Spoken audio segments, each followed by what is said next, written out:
पहले क्षेत्र के बारे में बताया, फिर क्षेत्र के जो विकार होते हैं उनके बारे में वर्णन किया। इच्छा, देश, सुख, दुख, यह कारण जो इंद्रिय और शरीर के साथ में संघात है, इसके वर्णन। अब यहाँ पर ज्ञान की साधना के बारे में बता रहे हैं। 20 गुणों का भगवान ने यहाँ पर वर्णन किया। हमने इसमें से करीब 18 गुणों के विषय में कल बहुत विस्तार से चर्चा की थी। शायद इसका चिंतन आप लोगों ने किया होगा। 2 गुण और हैं 11वें श्लोक में, उसके बारे में थोड़ा चिंतन करेंगे। उसके बाद ये देखते हैं कि इच्छा, देश, क्योंकि यह ज्ञान की साधना परमात्मा को प्राप्त करने के लिए आगे 12 से 17 श्लोकों में बताया गया है। भगवान के लक्षण, उस परमात्मा को, ब्रह्म को, उसका वर्णन तो किया नहीं जा सकता है, वो तो अनादि अनंत है। ये कैसे होता है? कहते हैं यह चंद्र, हमारे न्याय दर्शन में एक है कि चंद्र शाखा न्याय, उस चंद्र शाखा न्याय के द्वारा के माध्यम से भगवान को बताएंगे कि कैसा वो परमात्मा है। तो जो हमें मालूम है उसकी चर्चा करते हुए उसी के माध्यम से उस परमात्मा को बताने का प्रयास यहाँ पर 12 से 17 श्लोकों के अंतर्गत किया जाएगा। परमात्मा स्वयं बताएंगे, हालांकि उस परमात्मा का, उस ब्रह्म का वर्णन कर नहीं सकते, क्योंकि वह तो निर्गुण निराकार, उसके तो न हाथ पैर कुछ नहीं है और सब कुछ नहीं है। वह दूर भी है और बहुत से बहुत नजदीक भी है, अंदर भी है, बाहर भी है, कड़ कड़ में। तो बताइए कैसे उसको हम अनुभव करेंगे? केवल अनुभव किया जा सकता है जो हमें ज्ञात है। उस अनुभव का तरीका, यह जो 20 गुण बताए गए हैं, इसको अपने अंदर आविर्भूत करते हुए, इसके अंदर अपने अंतःकरण में इसी के माध्यम से साधना करते हुए अपने को शरीर से अलग करना, जो ज्ञान की साधना होती है। है। पहले ये क्यों किया जाता है और कौन कौन से साधनाएं हो सकती हैं? हमारे मुख्य है इच्छा, देश, यह जो इस शरीर के संघात हुई, इस शरीर की जो दोष जो इस शरीर के अंदर हम अनुभव करते हैं उनको कैसे करते हैं? क्योंकि जन्म जन्मांतर से कई जन्मों के संस्कार हमारे अंदर अंतःकरण में बना, उसी के कारण से कामनाएं अर्थात इच्छाएं प्रकट होती हैं और उसके माध्यम से सुख दुख और देश भी एक दूसरे से। तो इसमें 4 प्रकार के साधनाएं अगर हम करते हैं, जैसे यहाँ पर 20 गुणों की बात जो चर्चा की, इसका मतलब यहाँ पर इन गुणों को अपने अंदर प्रवहित करते हुए इन गुणों के अनुसार कर्म करना, अर्थात धर्म संजित जो धर्म के अंतर्गत अपने कर्मों का करना, जो हमारे वेद के पूर्वांशा में बताए गए हैं, उनके अनुसार हमें माता पिता आचार्य अतिथियों का आदर प्रणाम, ईश्वर की आराधना पूजा पाठ धार्मिक करनी, तो एक एक को लेकर के करते 4 प्रकार की साधना वास्तव में होती है। पहली साधना है कर्म साधना या धर्म साधना। कर्म को धर्म के अनुसार करना। संसार में तो हम कर्म करते हैं, लेकिन ज्यादातर लोग क्या करते हैं, धर्म के अनुसार न करके लेकिन अपने अनुसार कर्म को चलाते हैं, उसके अनुसार कर्म करते हैं। इसीलिए भगवान ने यहाँ पर कुछ गोड़े बता के उनके अनुसार उनको भी ध्यान में ग्रहण करके करो। और अहिंसा, शांति से लेकर के अध्यात्म ज्ञान तत्व ज्ञान दर्शन, यहाँ 11वां श्लोक है। तो एक साधना आपकी ऐसी हो, कर्म आपके ऐसे हो कि धर्म जिसको प्रमाणित करता है, जिसको करने में कोई संकोच नहीं है, उसी पर को करना। जगत के शंकराचार्य के अनुसार धर्म की परिभाषा दिया गया, इसी गीता जी के प्रारंभ में दिया गया। धर्म की परिभाषा क्या है? जगतः स्थिति कारण वह धर्म वह कर्म जो कि जगत के स्थिति को कायम रखती है। जगतः स्थिति कारण और क्या है? सर्व प्राणी, जितने भी प्राणी हैं उनके लिए भी बताया गया कि प्राणी नाम साक्षात अभ्युदय, सभी प्राणियों का उत्थान करना, उनका कल्याण हो। और क्या? निःश्रेयस हेतु हो, उनके मोक्ष के प्राप्ति का, अपने परम कल्याण के जो मार्ग भी बताए उसी को धर्म कहते हैं। यह सब यह धर्म की परिभाषा भगवान शंकराचार्य ने दिया हुआ। जगतः स्थित कारण, आवाज आ रही है ना? आवाज आ रही है साहब? आवाज आ रही है? आ रही। जगतः स्थिति कारण और प्राणी नाम अभ्युदय, प्राणियों का उत्थान भी हो, जगत की स्थिति भी कायम रहे। और तीसरी बात बताई गई निःश्रेयस, उनका कल्याण भी हो, उनका मोक्ष भी हो, इस संसार के आवागमन के बंधन से भी उनका मुक्ति हो। तो यह 3 हेतु बताए गए धर्म के, और बहुत ही साधारण आम बोलचाल के भाषा में यदि कहें तो संत लोग कहते हैं कि अपने मन के अनुकूल कार्य करना। जो आप चाहते हैं दूसरे लोग आपसे व्यवहार वैसा करें, वैसे ही आप दूसरों के साथ व्यवहार करें। जो आप चाहते हैं कि लोग आपके साथ वैसा व्यवहार न करें, आप भी वैसा दूसरों के साथ व्यवहार नहीं कीजिए। यह तो धर्म की परिभाषा एक साधारण लेनदेन के लिए दी गई कि जो आप दूसरों से चाहते हैं वैसा ही दूसरों के साथ व्यवहार करें। आप चाहते हैं कोई मेरे से झूठ न बोले, मेरे को कोई गाली न दे, मेरा सामान कोई न चुराए, तो आप भी किसी के सामान को मत चुराइए, किसी को गाली मत दीजिए, किसी से झूठ मत बोलिए। जो आप चाहते हैं कि दूसरे लोग ऐसा व्यवहार न करें, शादी मत करो, सीधी बात। और नहीं, शास्त्रीय ढंग से परिभाषा किया गया, जगत हर स्थिति कायम। हमारे जगत की स्थिति जैसे है वैसे कायम है। उसमें यह नहीं कि इस वक्त छोड़ दिया आपने, जैसे नागा शक्ति नागा शादी और हिरोशिमा में 1945 में छोड़ा गया और नष्ट हो गया, ऐसा नहीं। प्राणियों का बोध है, सभी प्राणियों का कल्याण।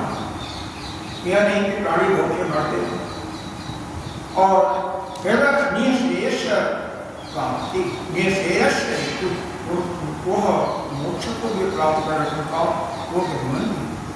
ऐसा तीनों यह हेतु जो ध्यान में रख करके जो कर्म करता है या जिस कर्म के करने से यह तीनों संपादित होते, जगत की स्थिति पहला वही ठीक ठाक बनी जाती है, दूसरा प्राणियों का कल्याण भी होता है और तीसरा उन प्राणियों का निःशेष सत्य की प्राप्ति यानी उनका मोक्ष।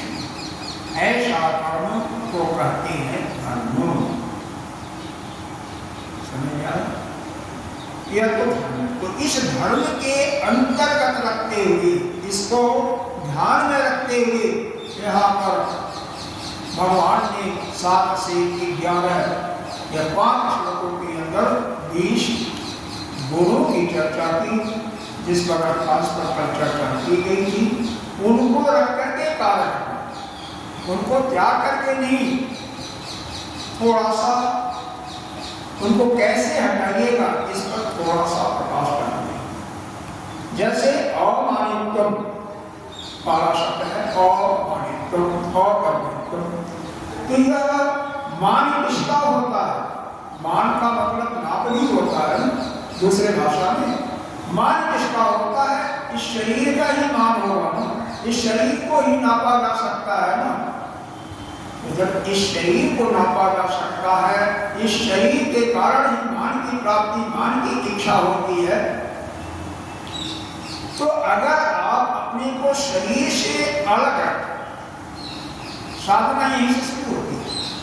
पहली साधना यही है कि शरीर हमारा नहीं है, तो हम अपने को शरीर से जब अलग करके रहेंगे तो किसी मान की कोई चिंता नहीं होगी। आपको कोई गाड़ी देगा, ढेरा फेंकेगा, कुछ करेगा। जैसे सुखदेव महाराज का उस समय देखे जब राजा परीक्षित गंगा नदी के किनारे सप्ताल में कथा सब कुछ राजपाट छोड़ करके बैठे थे अपने कल्याण के बात के लिए, और सभी बड़े से बड़े विद्वान महर्षि लोग मौजूद थे।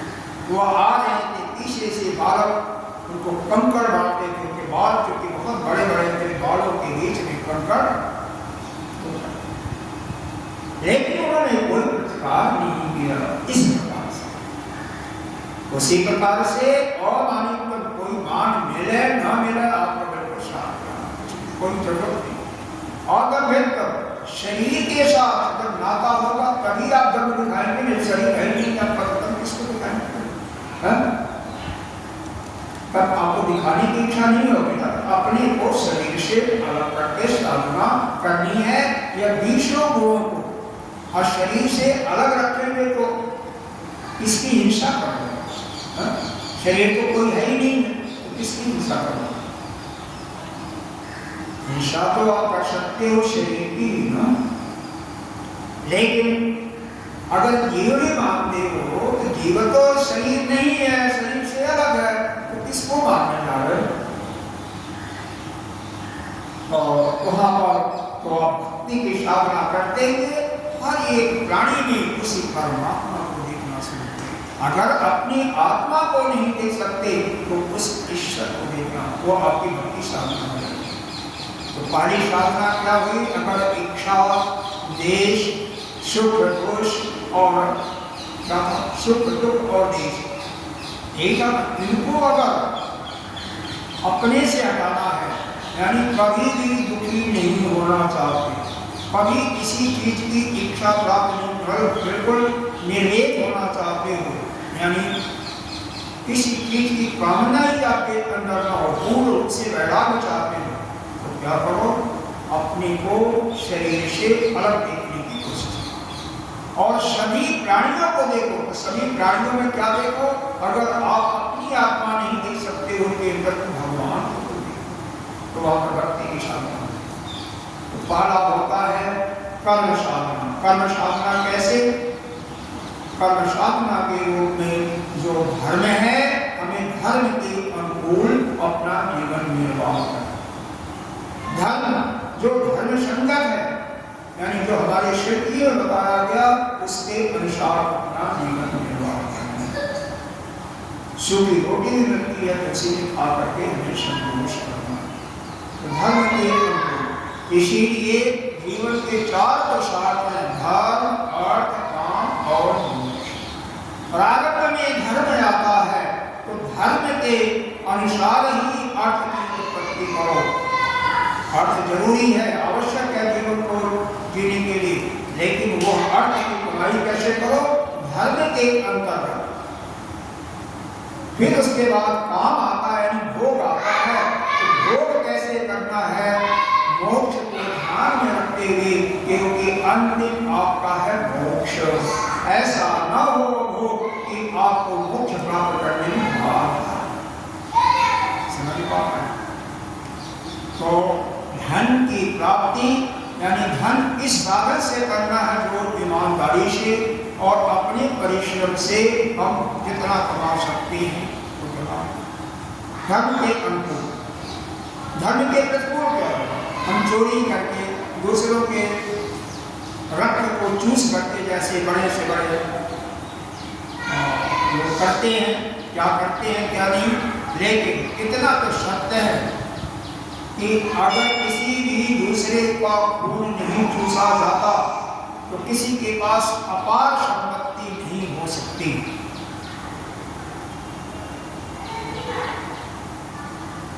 क्योंकि उनके भी 2 हाथ पैर हैं, वो भी काम करते हैं, अपनी बुद्धि और अपने सामर्थ्य के अनुसार ही काम करेंगे, तो पैदा भी तो उतना ही होगा। लेकिन जब 10 रुपये का सामान 100 रुपये में बेचा जाएगा तो क्या होगा? यह किसी न किसी का खून उसमें चूसा जाता है। कर्मचारी है, आपके अंदर 100 कर्मचारी हैं, अगर उनका ठीक से जीवन निर्वाह नहीं हो पा रहा है तो आप उनको महीने का पगार नहीं दे रहे हैं और उनसे काम पूरा ले रहे हैं, तो वहां भी उनका कहीं न कहीं उनके साथ न्याय नहीं हुआ। तो हमें न्यायपूर्वक काम करना है। न तो चोरी करके, न किसी का पर हिंसा करके, न झूठ बोल करके, न हेरा फेरी करके, ईमानदारी से जो कर्म होता है करते रहें। आपको कभी भी जो आपको मिनिमम रिक्वायरमेंट है वो कभी ऐसा नहीं होगा कि आपको परेशान होना पड़े, यानी आपकी रोटी भी चलती रहेगी, अतिथि और पूरा इत्यादि भी आपका ठीक ठाक चलता रहेगा, उसमें कभी कोई बाधा नहीं है। और क्या? दूसरा, यह जो भोग है या धन इकट्ठा हो गया, धन का मुख्य काम क्या होता है? 3 ही गति होती है धन। पहली गति होती है यज्ञ, दान, तप इत्यादि में खर्चा करना। दूसरी गति है, अगर आप यज्ञ दान नहीं कर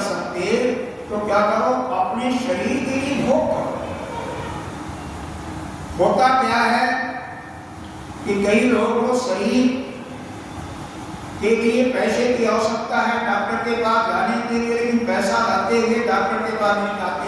क्यों? अरे यह तो चलता है, सही हो जाएगा, ऐसे ठीक हो जाएगा, धीरे धीरे ठीक हो जाएगा, ठीक करेगा, और बाद में होता क्या, चले जाते। जाना सबको है, सत्य है, लेकिन शरीर की अगर आवश्यकता है, आपके पास धन है और आप जब इत्यादि में भी खर्चा नहीं कर सकते तो शरीर भी करो, क्योंकि अगर उस पर भी नहीं लगाओगे तो क्या होगा? उस धन का या तो गवर्नमेंट या चोर या डाकू या आपके लड़के ही कोई हो जाएगा, या पोता हो जाएगा, कि शराबी हो जाएगा, या वेश्यावृत्ति का पालन करके उसको अनर्गल कामों में खर्च तो हो रहा है। धन का स्वभाव है एक स्थान से दूसरे तरफ जाना बना। जैसे पानी ऊंचाई से नीचे की तरफ आता है, वैसे धन भी आज आपके पॉकेट में, पर दूसरे के पॉकेट में जाएगा, फिर तीसरे के, चौथे में, ऐसे चलेगा। एक जगह कब तक उसको नहीं कर सकते, लंबे समय तक नहीं कर सकते। तो यह जो चार हमारे पुरुषार्थ दिए गए हैं और काम और मोक्ष के अंतर्गत हम धन की उत्पत्ति करें और भोग भी उसी के अनुसार करें, तो हमारा जीवन धर्म में होगा। तो उस धर्म में जीवन से जो भी हम कर्म करेंगे, उससे हमारे शरीर का जो मोह है कि शरीर हम हैं, शरीर से धीरे धीरे हमारी प्रवृत्ति होगी, हम अलग होते जाएंगे। यह बीच एक एक गुणों को पढ़ते हुए इसे शरीर से अलग होते जाएंगे। चाहे अहिंसा, अगर सबके अंदर परमात्मा को देखेंगे, किसकी हिंसा करोगे? किसी की हिंसा करोगे? दूसरी साधना होती है, अगर मान लो कर्म की साधना आप नहीं करते, योग की साधना वो भी करनी पड़ती है। योग की साधना क्या करनी है? अपने मन और इंद्रियों को योग के माध्यम से वश में करना। इंद्रियां इतनी चंचल हैं कि बिना अगर आसानी से नहीं होती वश में, तो क्या करो? प्राणायाम के माध्यम से श्वास को सूक्ष्म से सूक्ष्म करते हुए उनकी गति पर ध्यान दो। जितना ही सांस आपका उखड़ा होगा, तेजी से चलेगा, उतना ही आपका प्राण भी तेजी चलेगा, उतना ही मन भी चंचल होगा। आप ध्यान, पूजा पाठ मन में, और किसी चीज में अगर आपको रस नहीं आता तो आप पाठ में आता। सत्संग में बैठे हुए आपका मन एकाग्र है, निश्चित रूप से आपको उस समय तक जब तक बैठे हो आनंद मिलेगा। अगर आनंद की पूर्ति नहीं हो रही है तो कहीं न कहीं आपके मन के साथ समस्या। तो इसलिए हमारे जितने भी पूजा यज्ञ आदि होता है, पंडित लोग पहले प्राणायाम कराते हैं, ऐसा नियम है, लेकिन कराते हैं नहीं कराते हैं, या 2 बार ऐसे सांस लिया, थोड़ा ठीक से नहीं किया, वो आपकी अपनी मर्जी है। हमारे सिद्धांत में, शास्त्रों में कमी नहीं है। वहां पर तो अच्छी तरह से समझाया गया कि आप पहले आप प्राणायाम करो, आपका मन एकाग्र हो, फिर उसके बाद आप साधना शुरू, आप अपना पूजा या यज्ञ शुरू करो, क्योंकि मन की एकाग्रता ही मुख्य चीज है। अगर मान लो यहाँ से भी नहीं हुआ तो क्या होगा? तो तीसरी साधना आती है आपका भक्ति की साधना। पूरे संसार को, क्योंकि इतना आपको पता है कि ईशावास्यम सर्वम जगत किंचित कर्ताम सर्वम, इस सृष्टि में जो कुछ है वो केवल एक ही है। जब जगत में केवल ब्रह्म ही है, जगत नाम का चीज ही नहीं केवल ब्रह्म है, तो भाई सबके अंदर देखो ना परमात्मा। जैसे भूख यहाँ देखती थी, उन्हीं का चिंतन करो। जब उन्हीं का चिंतन करोगे तो अपने आप आपका शरीर से नाता टूटेगा, क्योंकि शरीर के द्वारा जो संबंध बनी है वो उससे आप अलग होगे। तो किसका करोगे? उस परमात्मा का ध्यान होगा, उसी का सेवा होगी, उसी की पूजा होगी। और यह 3 साधनाओं के बाद चौथी साधना, जब चित्त में पूर्ण एकाग्रता आ गई, यह चौथी साधना या ज्ञान की साधना। इसीलिए बताया गया अध्यात्म का जो अंतिम श्लोक पढ़ना है, जिसका चर्चा नहीं हुई है, उसी का यह भूमिका है। अध्यात्म ज्ञान नित्यत्म, नित्य प्रति अध्यात्म के प्राप्ति की, उस ज्ञान को प्राप्ति की हमें प्रयत्न करना चाहिए। कैसे होगा? इस सत्संग ही एक माध्यम है। दूसरा माध्यम क्या है? श्रवण। सत्संग में क्या आता है? श्रवण, केवल श्रवण नहीं। और श्रवण की चीज का जो ब्रह्म विद्या के प्राप्ति के लिए या ब्रह्म से मिलने के साधन को बताता है, उस ज्ञान की प्राप्ति। देखिए,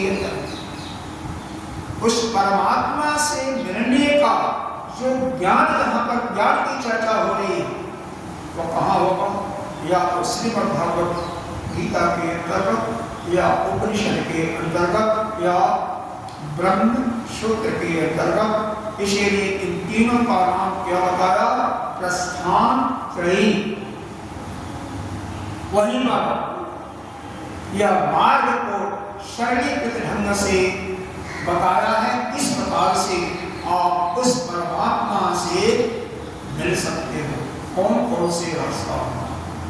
ये जो 13वां अध्याय है, यही तो बताया परमात्मा के मिलने का ही मार्ग बताया। तो यहाँ पर ज्ञान की साधना में पाला है सत्संग सुनना। बाद में सत्संग जो सुना, जब आपका घर गए, मन एकाग्र है, मनन करो। मनन का मतलब क्या है? जो उसमें शंकाएं हुई, यह स्वाभाविक रूप से शंका उत्पन्न होती, क्योंकि उस शंका के कारण ही हम यहाँ पर शरीर को न मानते हैं। हम मानते हैं कि शरीर मेरा है, बचपन से बताया गया है, पिछले जन्मों में भी हमने सुना है। इसीलिए तो हम सच्चिदानंद स्वरूप हैं, इसको कभी किसी ने बताया नहीं तो कैसे बताएगा? हम नित्य शुद्ध मुक्त आत्मा है, किसी ने बताया नहीं। जब बताएगा तभी तुम्हें मालूम होगा। और उसका अभ्यास हो, और शरीर का अभ्यास तुम्हें 50 साल से, 60 साल से, 70 साल से, तो हम शरीर को ही मानेंगे आत्मा है कि नहीं? जो हमें बताया गया है, भाई जो कुछ आप बचपन से खाए हो, जैसे 2-3 पार्ट में ले लो, नॉर्थ इंडियन के भोजन को ले लो, या आदमियों को ले लो, साउथ इंडिया के ले लो, महाराष्ट्र इत्यादि को ले लो, और भी आसाम, उनको अलग से ले लो, जम्मू कश्मीर में सब अलग। तो जो जिंदगी भर जो चीजें सेवन किया उसको अच्छा लगा, तो वही पदार्थ उसको अच्छा लगेगा, दूसरा नहीं लगेगा। एक आध दिन के लिए लगेगा, 2-4-10 दिन होगा तो उड़ जाएगा।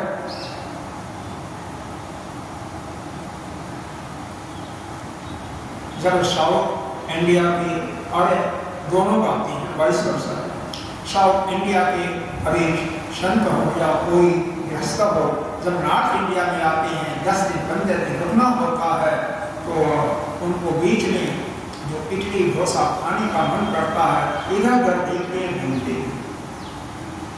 और क्या शुरू में एक करीब जैसे 40 साल पहले की बात होगी या 50 साल पहले, 40-45 साल तो होगी।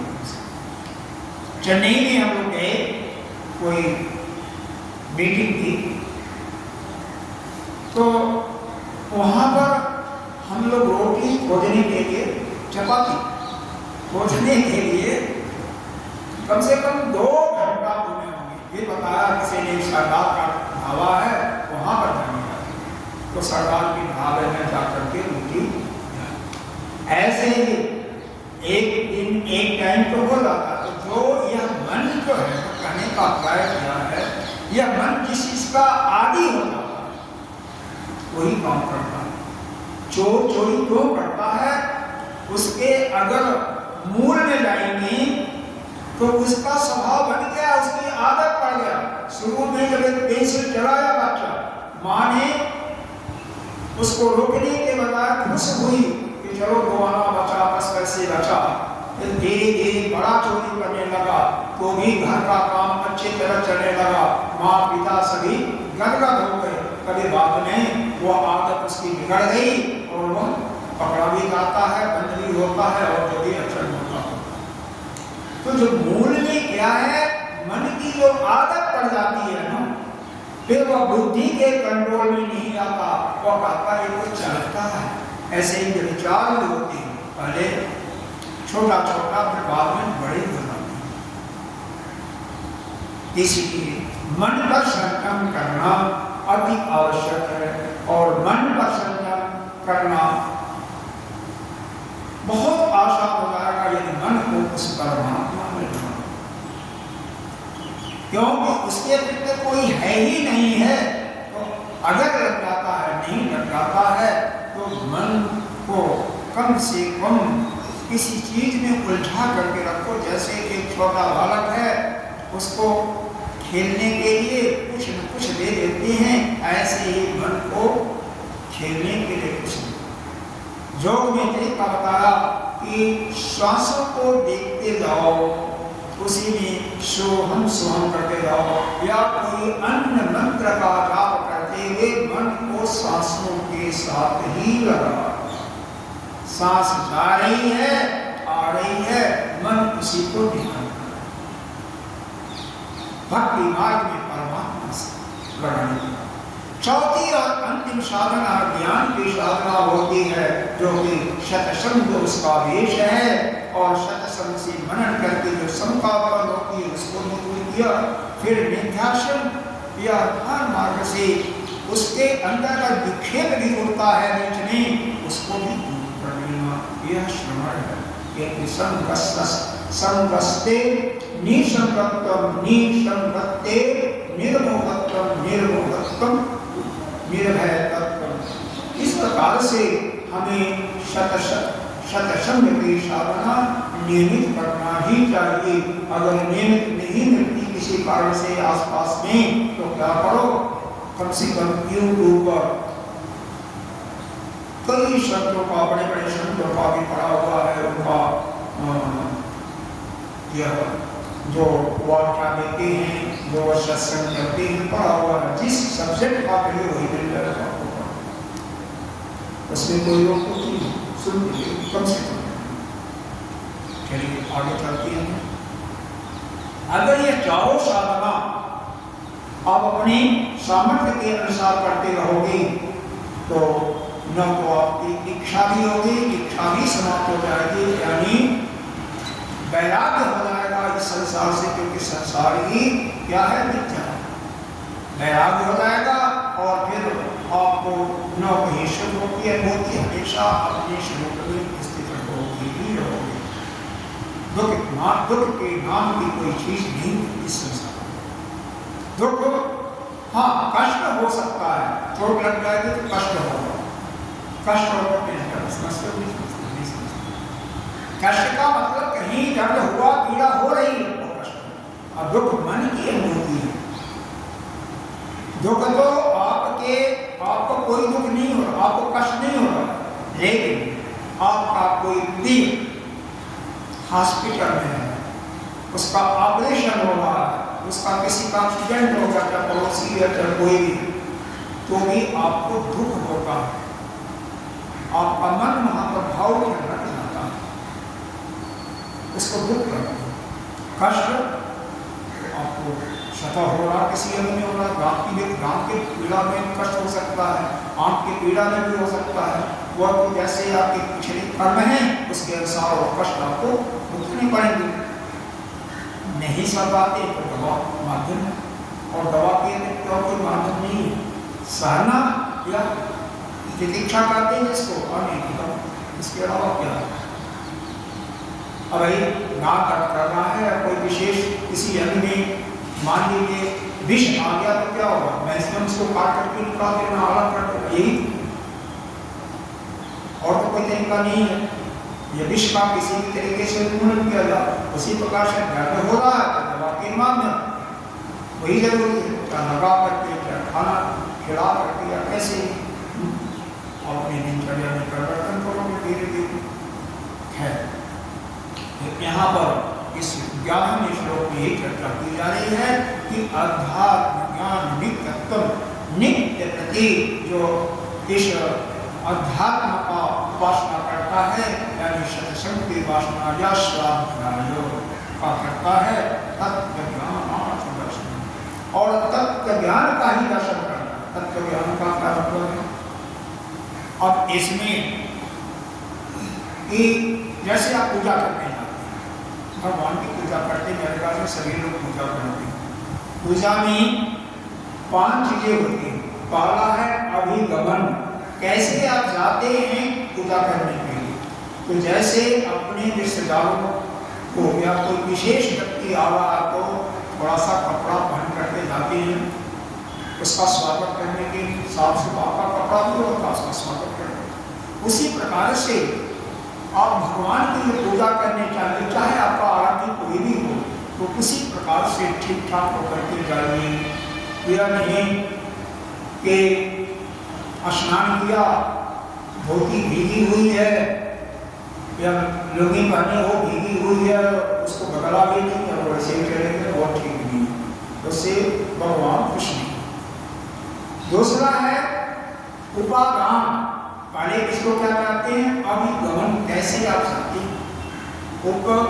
उपादान का मतलब आपकी जो पूजा की थाली है, या कुछ लोग दूसरा बर्तन इस्तेमाल करते हैं जिसको डलिया इत्यादि कुछ नहीं करते हैं, जैसे उनकी माला कर लेते हैं, तो उसमें वही सामान होना चाहिए जो उस देवता को प्रिय हो। कुछ दृष्टांत देते हैं, जैसे शिव जी है, शिव जी का कोई भक्त तो क्या करेगा? फूल कैसा होना चाहिए? सफेद फूल ही भगवान होते हैं। शिव जी को केवल सफेद प्रिय है, लाल और पीले नहीं उनको प्रिय है, तो उनके उपादान में उनके लिए केवल श्वेत फूल होना चाहिए। बेलपत्र उनको प्रिय है, बेलपत्र होना चाहिए। भस्म प्रिय है तो भस्म होना चाहिए। धतूरा प्रिय तो धतूरा होना, मतलब उसके अतिरिक्त दूसरा कुछ नहीं होना चाहिए। यह नहीं कि वहां पर माता जगदम्बा भी हैं, गणेश जी भी हैं, कार्तिकेय भी हैं, तो हर एक की जो प्रिय है ना, आपका आराध्य एक होना चाहिए, आपका गुरु मंत्र भी एक, गुरु भी एक, माला भी, ग्रंथ भी बदलना नहीं चाहिए। तो जो आपका आराध्य देव है उसको जो प्रिय है वही सामान ले जाना चाहिए, और बाकी लोगों को सिर्फ हाथ जोड़ना, यह नहीं किसी को बाकी लोगों को चढ़ाइए, नहीं, बाकी लोगों को बड़े हैं। तीसरा होता है इंजू, मतलब कैसे करना है, तो वेद के मंत्र हैं उसके अनुसार, या नहीं तो मन में उनका नाम लेकर के पहले शरीर का होता है ना, ओम पवित्र पवित्र व सर्वो, शरीर को पवित्र करना, फिर आचमन करना, फिर वैदिक पान करके संकल्प भी करना, और नहीं तो कम से कम उनको भी पहले उनको अभिषेक कीजिए, तो उसको कीजिए क्या बनता है, और उनका जल गिरा करके उनका नमन कीजिए, उनको बैठने के लिए स्थान दीजिए, उनको स्नान कराइए, फिर उनको जो कुछ चढ़ाना हो चढ़ाइए, फिर भोग लगाइए, फिर आरती कीजिए, प्रदर्शन सब काम होना चाहिए। यह नहीं कि पहले ही भोग लगा दीजिए तो स्नान पावन होगा, तो ठीक नहीं होगा ना। तो यह हो गया कि जो क्या कर रहे हो। चौथा होता है स्वाध्याय। स्वाध्याय का मतलब उन पर विधान नहीं करना, उनकी स्तुति करनी, उनकी स्तुति करनी। पूजा समाप्त हो गई तो जिस देवता की पूजा किया उनकी स्तुति की। फिर पांचवा क्या है? पांचवा है योग में योग नहीं करना है, प्राणायाम भी नहीं है। उस योग में आपको यह विचार करना है, चिंतन करना है कि हमारी आत्मा और इनकी आत्मा दोनों एक है, तत्व की दृष्टि से एक है, और वही परमात्मा, वही। तो ब्रह्म के अंदर जो तत्व है वही आपके अंदर है, वही आपके इष्ट के अंदर है। इसको इक्विवेलेंट इक्वेट करना, जैसे अलजबरा में समीकरण पढ़ा होगा, left hand side equal to right hand side proof दिया होगा ना, वैसे इसको सिद्ध करना है कि हमारी आत्मा और जिनकी उपासना कर रहे हैं इनकी आत्मा दोनों एक है और वही उस ब्रह्म की आत्मा है। यह उससे भिन्न नहीं है, यह उससे अभिन्न है, अलग नहीं है। और एक्चुअली तो मानी में पढ़ा है ना, मान लो कुछ उसी में तो आया था ना, उसी में आया था ज्ञाने आकाश कल्पेन धर्मो आकाश प्रथा आकाशवत था या समथिंग था, और बाद में यह था ज्ञेय अभिन्न, आत्मा से अभिन्न, वही चीज है, आत्मा से अभिन्न है। आत्मा और ब्रह्म में कोई अंतर नहीं है, इसका हमें वो करना चाहिए। अगर मान लीजिए आपके गणेश जी हैं तो उनको लड्डू चाहिए, हनुमान में उनको लड्डू चाहिए, माता जी हैं तो उनको सिंदूर चाहिए, लाल फूल चाहिए, विष्णु भगवान है तो तुलसी कर चाहिए, पीला फूल चाहिए। तो जो जैसा जिसको पसंद है वैसे। तो मान लो आपको भूख लगी है और प्यास लगी है, तो आपको कोई खाना है बढ़िया से बढ़िया, तो आपको अंदर जाएगा, आपको बहुत तेज प्यास पहले पानी चाहिए। इसी प्रकार से, और जो आपको पसंद नहीं है वह ना दे करके दूसरा से दिया गया तो आपको अच्छा लगेगा। बेशक आपको कोई पैसों से भी दो या कोई आपको अच्छा नहीं लगेगा, तो आपको प्यास के मारे बढ़ रहे हो, प्यास ही चाहिए, पानी चाहिए। इसी प्रकार से जो जिसको प्रिय है वही उसको देना। ऐसी हर एक देवता की हम किसकी उपासना करने जा रहे हैं, जो उनको प्रिय है उसकी उन्हीं। चलिए, तो यह तो इसलिए हो गया कि अध्यात्म ज्ञान तत्व नित्य ज्ञान।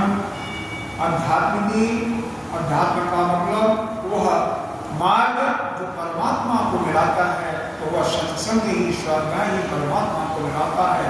और वह ज्ञान के विष गुणों की चर्चा की गई थी, उसको शरीर से अलग करते हुए उसका चिंतन करना, या वेद के महावाक्यों का चिंतन करना, अहम ब्रह्मास्मि या तत्वदर्शी इत्यादि का तत्व ज्ञानार्थ दर्शन, और तत्व की दृष्टि से अपने को उस परमात्मा से और अपने आराध्य से जोड़ना। इसीलिए सारा बताया गया तत्व ज्ञान ज्ञानार्थ दर्शन। तत्व के दर्शन के लिए ही इतना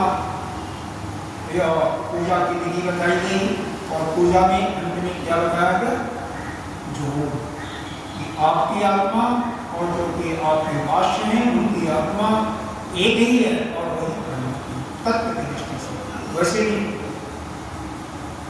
और पूजा करते समय अपने आप को ब्रह्मांड में पूजा तो नहीं होगा, उसमें आपको अपने को अलग करना ही होगा तत्व की दृष्टि से। आप एक तत्व ज्ञान उत्तम, यह जो बताया गया यही ज्ञान है। यह 20 गुण जो 5 श्लोकों में बताया गया यही ज्ञान है। और अज्ञानम तो अन्यथा, और इसके अतिरिक्त जो कुछ है अज्ञान, इसकी अतिरिक्त जो कुछ है सब अज्ञान। यह ज्ञान है और इसके अतिरिक्त अज्ञान है। इसका मतलब हमें ज्ञान की साधना नित्य प्रति करनी चाहिए इन 20 गुणों के साथ में। इसमें हमने ब्रह्मचर्य के बारे में बताया था। अब देखिए इसके बाद 6 श्लोकों में 12 से 17 6 श्लोकों में इसमें वो परमात्मा को किस प्रकार से लक्षित किया जाए, कैसे बताया जाए, कैसे उनका अनुभव हो, उसके बारे में चर्चा है। तो 12वां श्लोक, ज्ञेयं जत प्रवक्ष्यामि जत तत् प्रवक्ष्यामि, ज्ञेयं जत तत् प्रवक्ष्यामि। इसको पढ़ेंगे तो संधि विच्छेद है, संधि विच्छेद करके जत अलग है, तत् अलग है, तत् प्रवक्ष्यामि। जत ज्ञात्वा अमृतम अश्नुते अनादिमत परम ब्रह्म न शत तत् न शत असत उच्यते न शत असत उच्यते। कह रहे हैं कि वह परमात्मा क्या है। के माने देखो, एक तो जान चुकने के अर्थ में भी आता है, और एक तो प्रवक्षा में दिया हुआ ना, यहाँ पर वक्ष धातु है और यही वह धातु से ही यही बनता है भविष्य में वक्षाणी। दोनों धातुओं का व्याकरण होता है, उसको छोड़। इसका तात्पर्य यही होता है कि हम आपको बतलाते हैं या बतला चुके हैं अगर वो लेंगे और यहाँ पर प्र लगा करके विशेष रूप से आपको तो परमात्मा भगवान यहाँ पर एक प्रकार से अपने को किस प्रकार से उनको अनुभव करेंगे विशेष रूप से आपको बता रहे हैं। ज्ञेयम क्या मतलब जब जो कुछ जानने योग्य है, यहाँ पर जो ज्ञात हो चुका वो नहीं लिया जाएगा, जो ज्ञान जानने के योग्य है उसको हम विशेष रूप से तुम्हें बताते हैं। तक उसको जो मतलब जो ज्ञेय जो ज्ञान प्राप्त करने के लिए जो जानने के लिए योग्य है तक उस ज्ञान को प्रवक्ष्यामि हम विशेष रूप से तुमको बताता हूं। क्या होगा? यत् ज्ञात्वा जिसको जान करके अमृतम अश्नुते।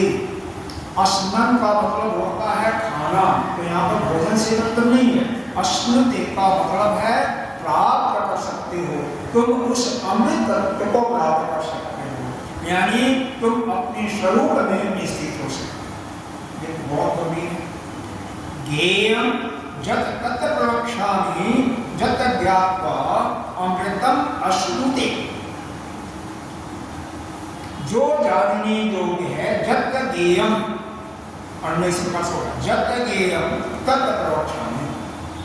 जो जानने योग्य है उसको हम विशेष रूप से यानी अच्छी तरह से सम्यक प्रकार से तुमको बता रहा हूं। जत ज्ञात्वा जिसको जान करके क्या होगा उस अपने स्वरूप में सिद्ध हो जाएगा या उस अमृत तत्व को प्राप्त कर लेगा। अश्नुते का मतलब यह होगा प्राप्त करना। और यानी वो कैसा है, वो परमात्मा कैसा है और जिसका कुछ आदि नहीं है। आदि का मतलब प्रारंभ होता है, अनादि का मतलब जिसका कोई प्रारंभ नहीं। जिसका आदि होता है उसका अंत भी होता है। जो प्रारंभ हुआ बीच में, वैसे हम लोग बीच में आए तो हम लोग जाएंगे, चूंकि शरीर जाएगा हमारा, हम नहीं जाएंगे। इसलिए यह जो जन्म मनाने की प्रथा है, अगर इस दृष्टिकोण से मनाते हैं तो अच्छा तो नहीं होगा। क्यों नहीं अच्छा होगा? क्योंकि हम तो कभी आए थे कभी जाएंगे। अरे हम तो नित्य शुद्ध जगत नित्य है, हमारा तो न जन्म हुआ न मरण हुआ, क्योंकि जिसका जन्म होता उसका मरण होगा। मरण किसका होगा? इस शरीर का होगा, आपका नहीं है। अरे गीता जी में यही तो दूसरे अध्याय में बताया है आपने। अरे भगवान ने को ये जो सारे राजा लोग हैं, तू भी हम भी इसी चौथे अध्याय से कि पहले भी थे, आज भी हैं और आगे भी रहेंगे। किसी रूप उनका दूसरा हो जाएगा लेकिन रहेंगे तो सही। केवल इनका शरीर आएगा, इसी को हमारा छोड़ो और करो मालूम, क्योंकि इस शरीर से दुराचरण कर रहे हैं, इस शरीर को नष्ट कर रहे हैं। उनको तो नष्ट करने की हमारी क्षमता ही नहीं। किसी भी कोई भी जीव न जन्म लेता है न मरता, वो तो कोई परमात्मा ही है, आत्मस्वरूप है, अलग नहीं है। जो भी शरीर से नाता जोड़ लिया इसलिए वो आत्मा का चिदाभास माना जाता नहीं, तो ही नहीं है।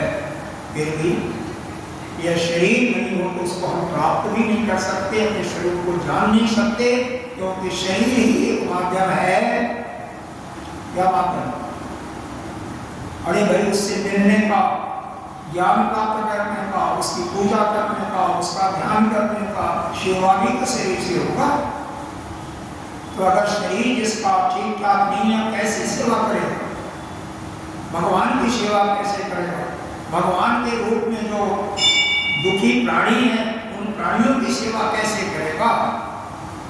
माता पिता का भी जो कि कैसे सेवा करेगा? शरीर से ही तो सेवा होगा और कोई माध्यम है नहीं।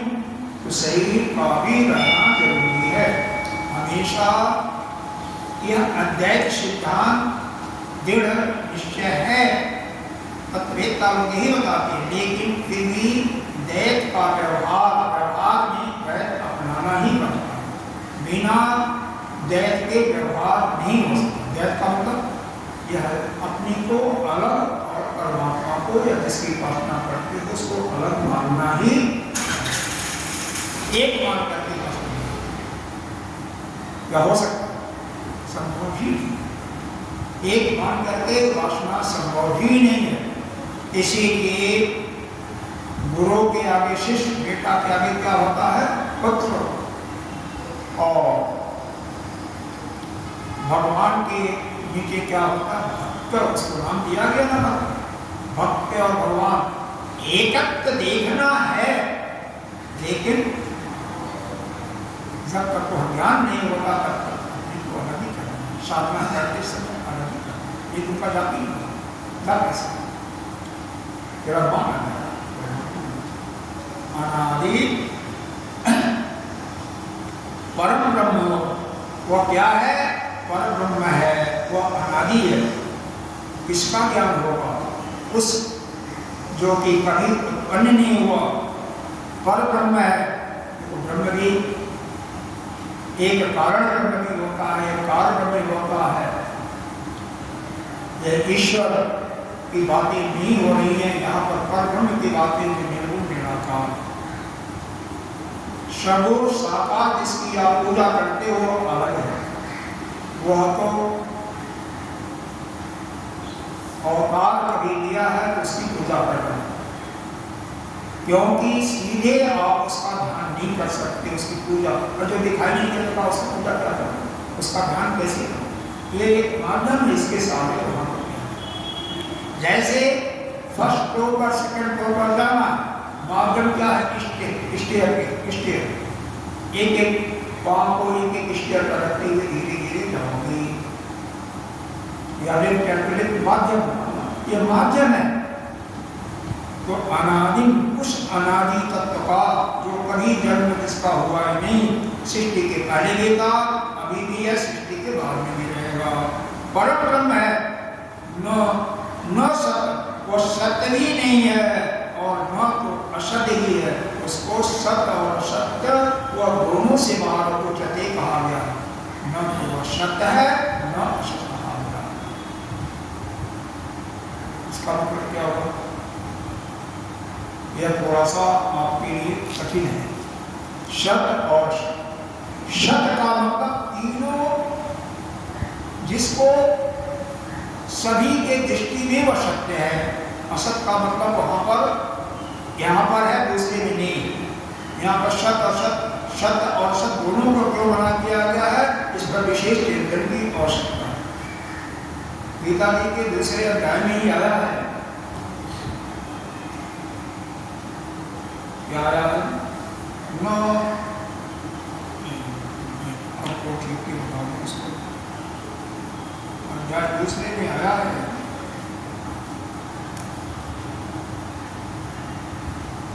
न असतो विद्यते भावो न अभावो विद्यते सतः।